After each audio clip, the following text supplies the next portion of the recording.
My, you startled me. It's miles away.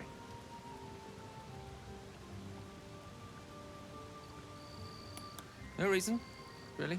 I was just practicing an incantation.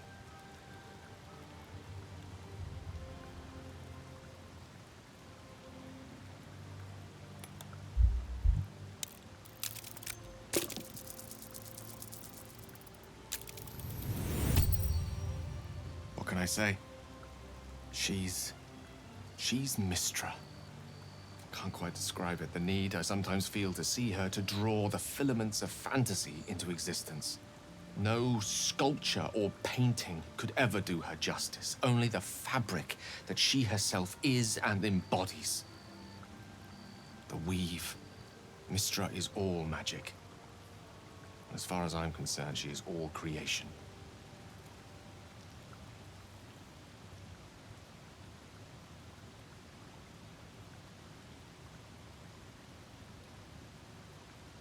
See, you understand.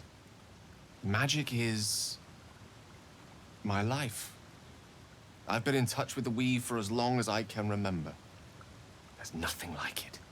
It's like music, poetry, physical beauty, all rolled into one and given expression through the senses.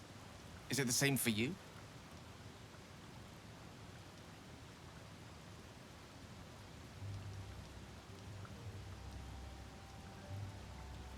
Perhaps we can share the experience by reaching into the weave together.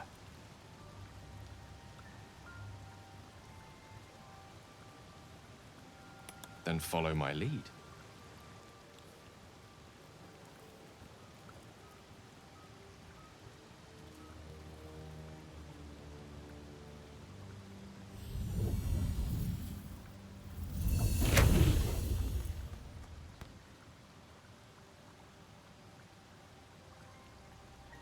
Now you.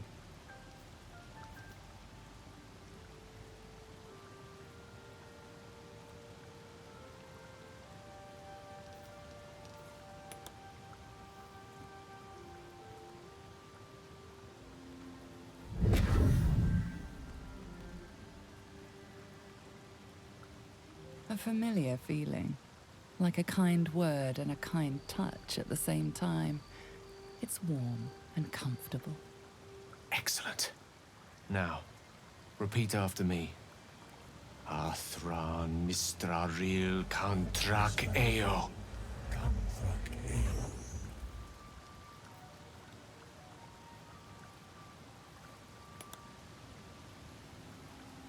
Ah, yes. The scent of rosewater and a sense of well-being.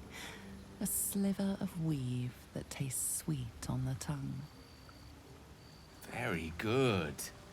Now, I want you to picture in your mind the concept of harmony, as true as you can.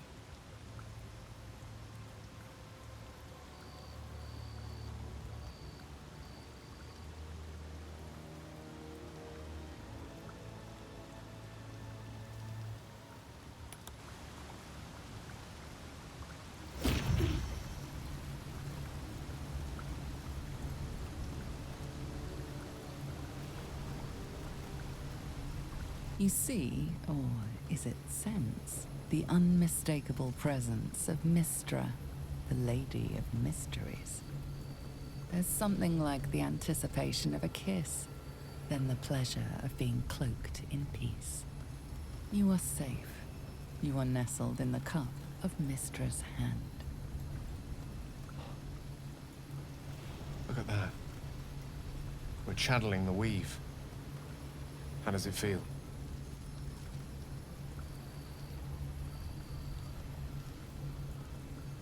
You're hard to please, aren't you? The weave connects you. The moment feels intimate.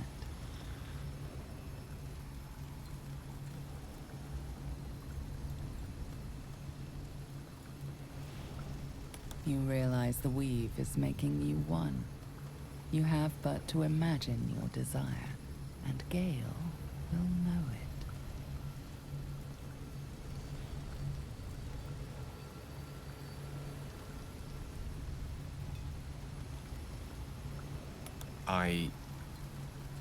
I didn't think. You perceive quick-fire gusts of embarrassment, trepidation, and finally, elation. Sorry, I wasn't expecting... But it is a pleasant image, to be sure. Most pleasant, in fact. Most welcome. The weave evaporates, and as it does so, you realize the night feels suddenly cold and lonesome. Oh. There it goes. How easily things slip away from us, no matter how hard they were in the obtaining. Good night. I enjoyed sharing a moment of magic with you.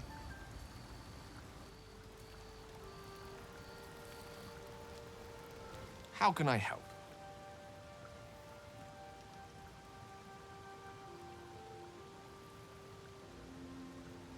I've had a pupil or two, but never for very long.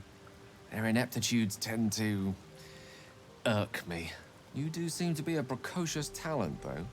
I can always tell when I meet a keen mind, receptive to Mystra. Keep it up, and she might just take a personal interest in you one of these days.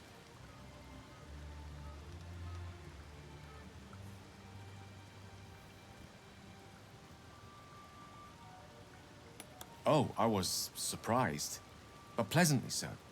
Just like I said, amid the madness that has befallen us. It seems almost out of place to think of a kiss. And yet, now more than ever, it's important to recall what makes us human. A stolen glance, that sudden heartbeat.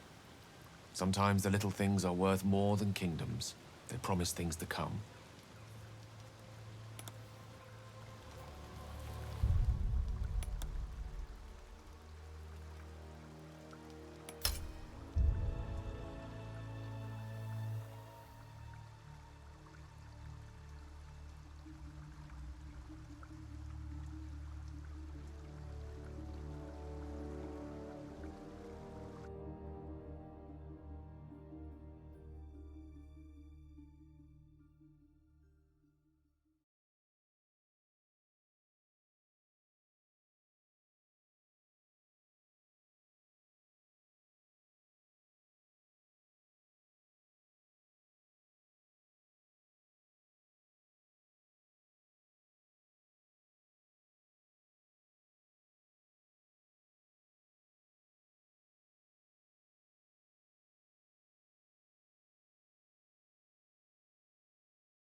Dethra.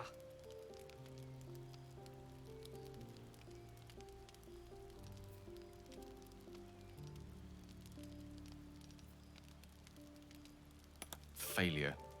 Yes. You'd think I'd be used to it by now. It's getting late. I think I'll turn in. Perhaps some sleep will do me good.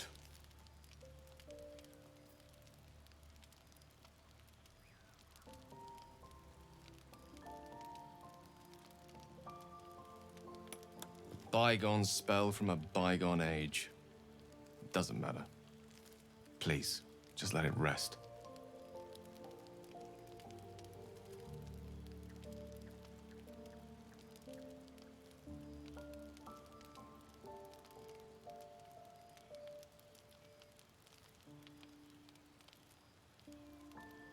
So you did. Very well.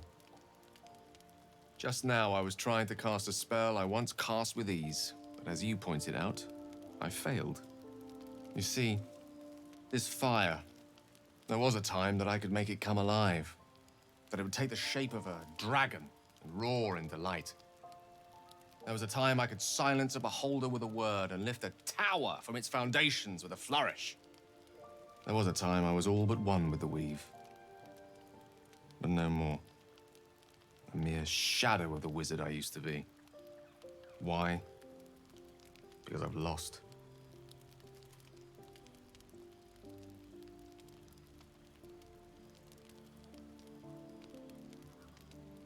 I was. Until I lost.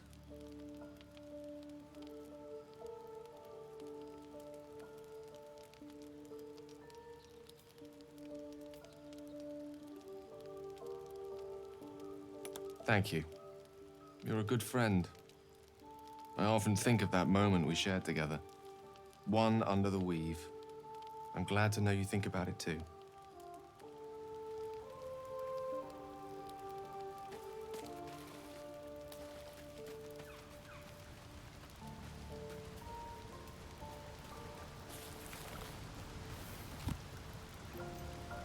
How can I help?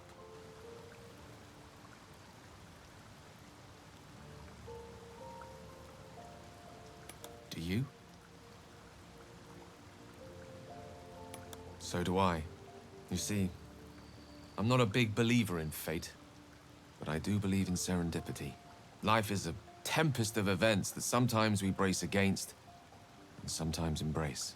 You're one such event that, one day soon perhaps, I'd like to embrace.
Your mug's as sour as this ale.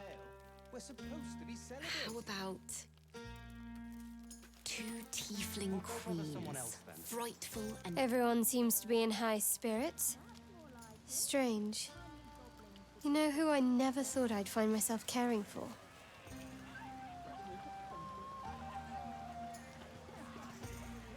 Exactly right.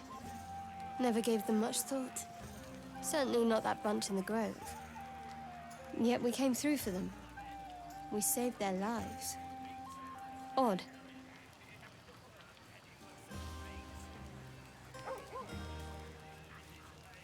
It's not talking enough for my liking.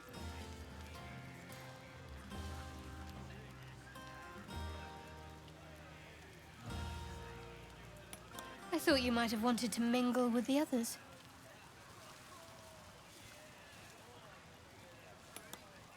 No, but I thought you might be keen to get away from me. We haven't always seen eye to eye, after all. Besides, I'm sure there's plenty of people who'll be keen to celebrate most thoroughly with you.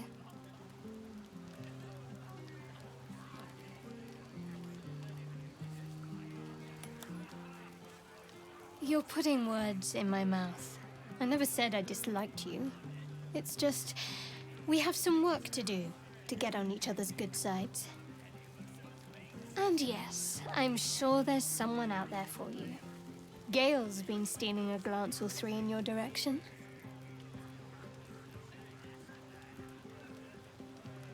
I will. But not as much as you'll enjoy yours, I'm betting.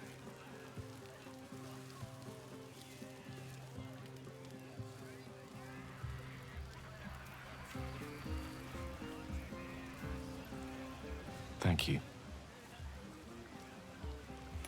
There's that confidence I like. I thank you for seeking me out. Amidst all this merriment, I wasn't sure we'd have a chance to speak this evening. I wasn't sure we'd have a chance to make merry, just the two of us.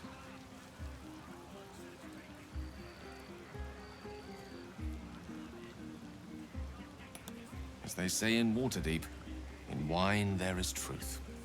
That's usually followed by, in water there is good sense. Good sense will have to wait till tomorrow.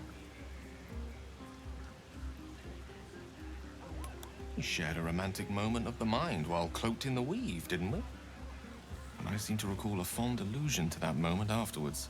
Allow me to make the following proposition. There's a book that circulates in Ulm, detailing the first 1,000 nights of a newlywed king and queen. They turned everything they did into an art. The art of conversation. The art of taste, time-honored and newly acquired. The art of the body. The exploration and acceptance of the self and the other. The art of the night itself. I say we take a page from their book.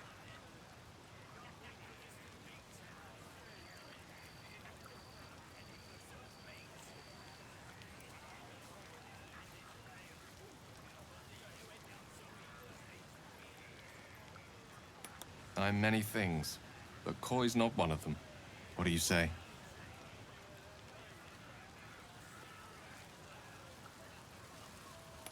That's because I'm full of delights. We'll let the night run its course, and when everything is quieting down, safe in the arms of sleep, I'll come by to find safety in yours.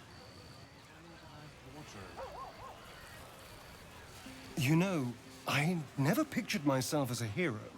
Never thought I'd be the one they'd toast for saving so many lives. And now that I'm here, I hate it. This is awful.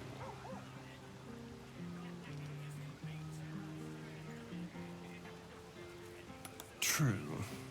That was fun. Still, I would have liked more for my trouble than a pat on the head and vinegar for wine.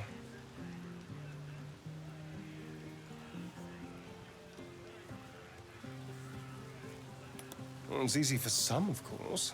You and Gale seem to be getting on very well. I wonder if he uses magic in the bedroom. That could go very well, or very badly.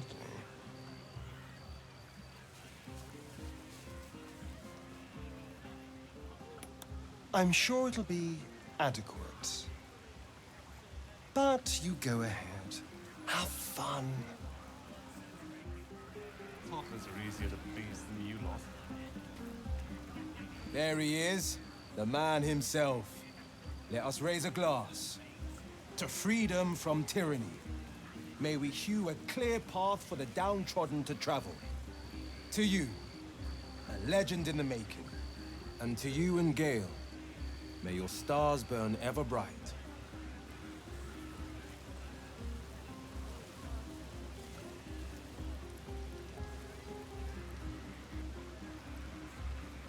Your business is plain as a dread pirate's pikestaff, Chief. Now go off. Have your fun. I've got a tankard keeping me company. None of that poetic stuff. Something like... goblins. I have seen the Kithraki tear a screaming Neogi's legs from its belly to fashion into blades. Yet they could not match your nerve today. It was enough to drive me to madness. A pity for us you have promised your body to Gale. I've no doubt he's as seductive as he is succinct.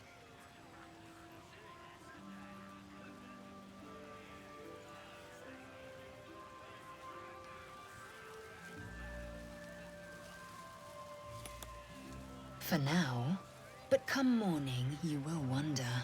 You will wonder how my lips might have tasted, how my fingers on your skin might have felt. Oh, but do enjoy yourself this night. I intend to myself. Will looks particularly tempting.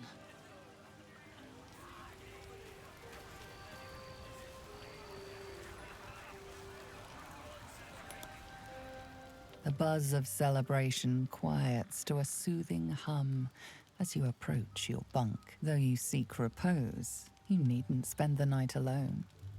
With whom will you share a bed? Your heart skips a beat. What treasures might this night bestow?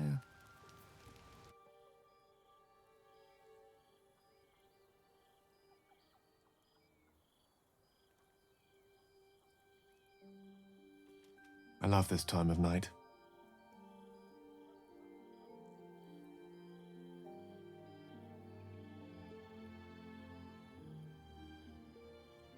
There's almost a reverent silence that accompanies the peak of darkness. You'd almost believe the dawn will never break.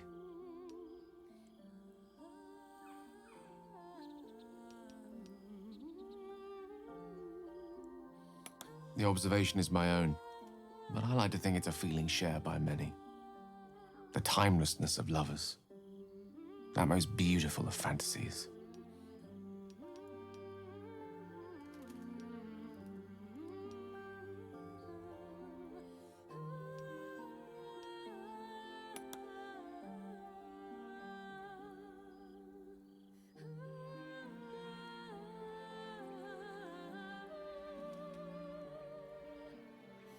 You should tell me to shut up more often.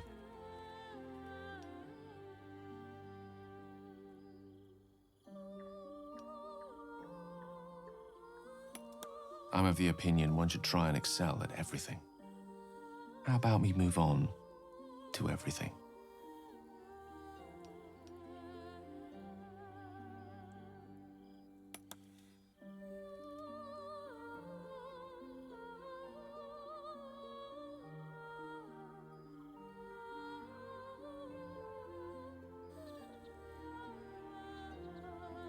Morning. Looks like the dawn broke after all.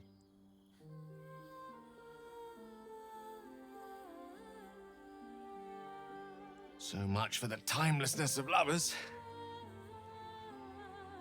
It's all right. You look even more beautiful in the light.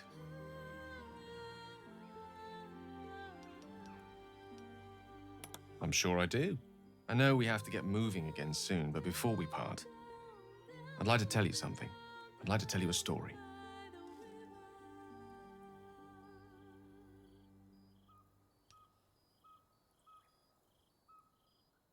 Point taken, but this time I can't.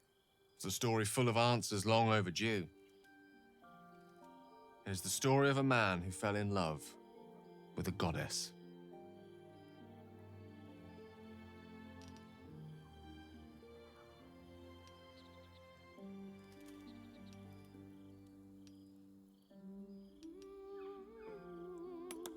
Please, a bit of narrative distance will make it so much easier in the telling.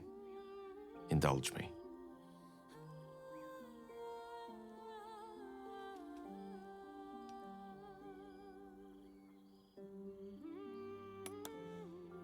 I couldn't do it before. I couldn't ruin the chance for us to happen. You were there. How could I say no to you?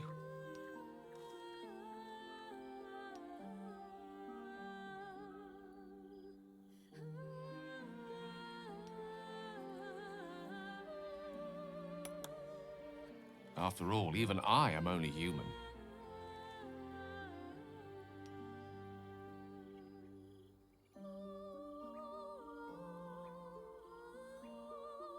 Very well. The plain version it is. I am what one might call a wizard prodigy, who from an early age could not only control the weave, but compose it like a virtuoso. Such was my skill that it earned me the attention of Mystra herself. I soon fell in love with her, and she returned my affections.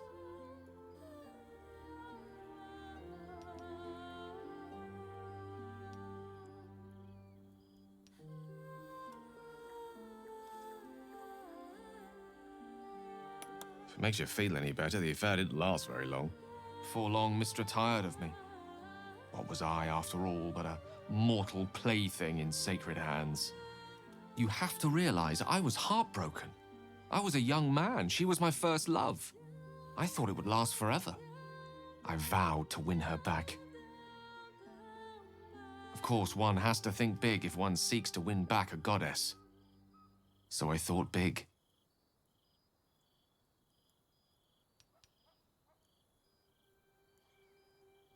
In a word, yes. Suffice to say, I obtained an obscure and ancient book that had locked away inside a much coveted prize. It was a fragment of primal weave locked out of time, locked away from Mystra herself. What if, I thought, what if, after all this time, I could return this lost part of herself to the goddess?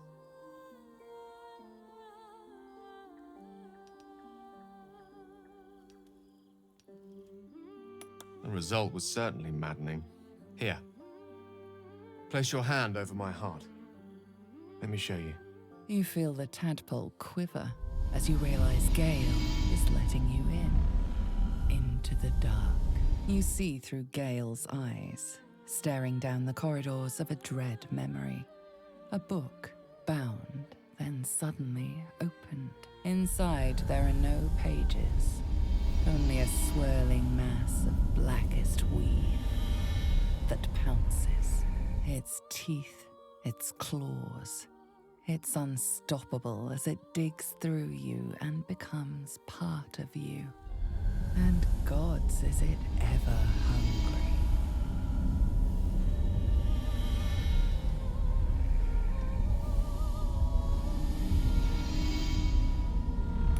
I didn't sleep with the monster, despite the tadpole in your head.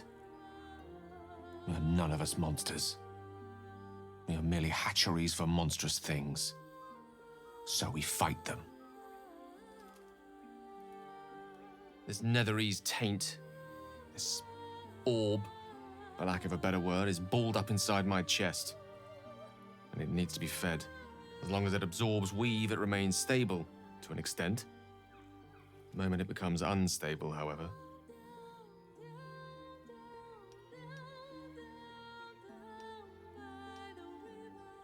Rather worse, actually. It will erupt. I don't know the exact magnitude of the eruption, but given my studies of Netherese magic, I'd say even a fragment as small as the one I carry, it'd level a city the size of Waterdeep.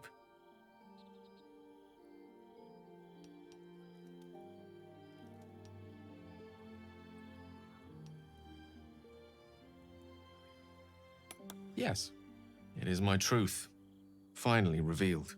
It is this folly that led Mystra to abandon me completely. I can only hope that you won't abandon me as well. After all we've been through, after the night we spent together, surely we can brave even this side by side.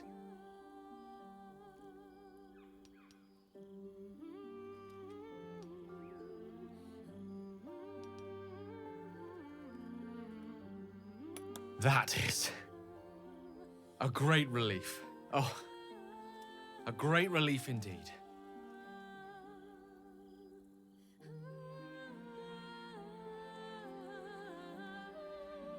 I don't know what I did to deserve the magic that you do. Many challenges lie ahead, but in this moment I believe nothing to be insurmountable. The road awaits. Shall we?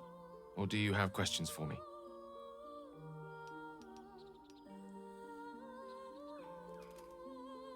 I'll be honest with you. I don't know. She's my muse still, the embodiment of magic. But the embodiment of love? Only if we ever meet again will I know.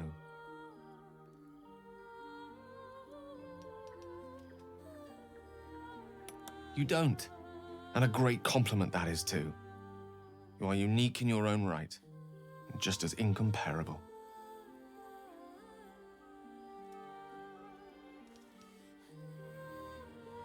The orb was kept safe and inert in a pocket of astral plane, suspended in time. If I can somehow manage to expel it from my body while in the astral plane, it will be rendered inert again. Alternatively, I could learn to control its chaotic magic. That is, to succeed where I failed before. Without Mistra's favor, I don't see how that may come to pass. Of course, there could be different answers as well. Faerun brims with more magic than any one wizard could fathom, let alone comprehend. Who knows what outlandish solutions may yet present themselves?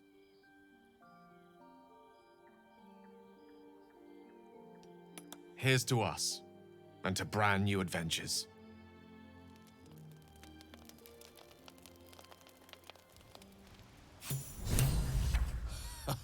I trust you celebrated most heartily. Curious. I wonder if the tadpole shares in your suffering the morning after.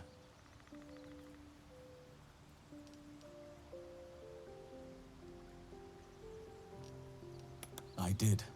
And it's high time we talked about your problem. I'm certain a cure for you can be found at Moonrise Towers, but it's complicated. The journey specifically, it's extremely perilous. Though it seems you're well accustomed to navigating danger.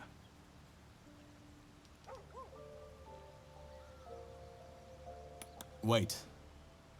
There's more you need to know. To get to the towers, you'll need to pass through a terrible place. A cursed place. This curse shrouds everything in shadow. You will not find life, light, or anything natural there. Any who linger are twisted by the curse. They become shadow beings, tormented, dangerous souls.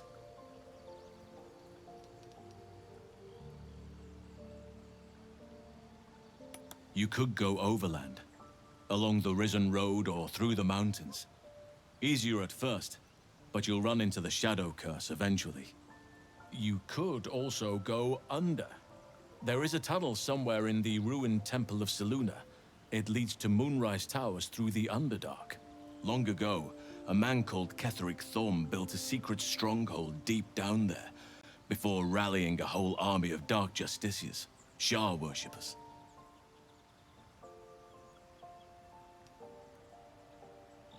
Aradin and his lot were looking for a way down there.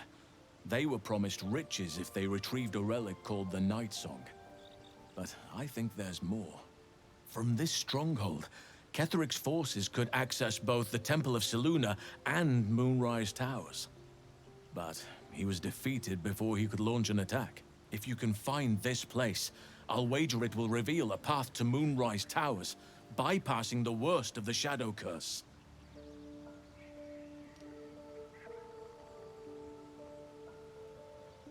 Anything is preferable to risking the Shadow Curse. I would like to join your camp, if you'll allow me. I can offer my skills, my counsel. I've long sought to return to Moonrise Towers. Unfinished business. It seems our fates have aligned. I advise you start in the Temple of Selûne. If you find the Dark Justiciar's hidden entrance, it could lead you all the way to Moonrise. May Sylvanus guide us.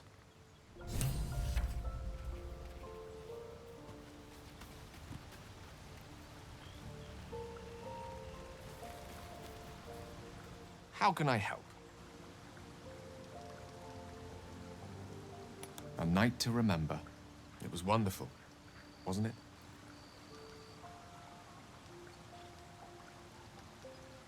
That's certainly a word for it. Before we go on, though, do first let me apologize. To share such a night with you, only to tell you of a previous lover the next morning. It wasn't the most gentlemanlike behavior. But I had to finally tell you. Silence would have been far worse behavior still. Nevertheless, I am sorry.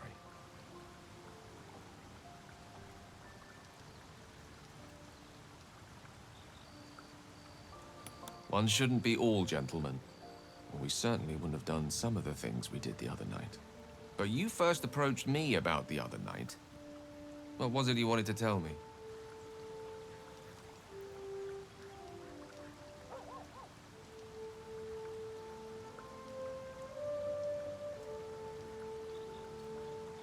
Then let me clear your mind of doubts.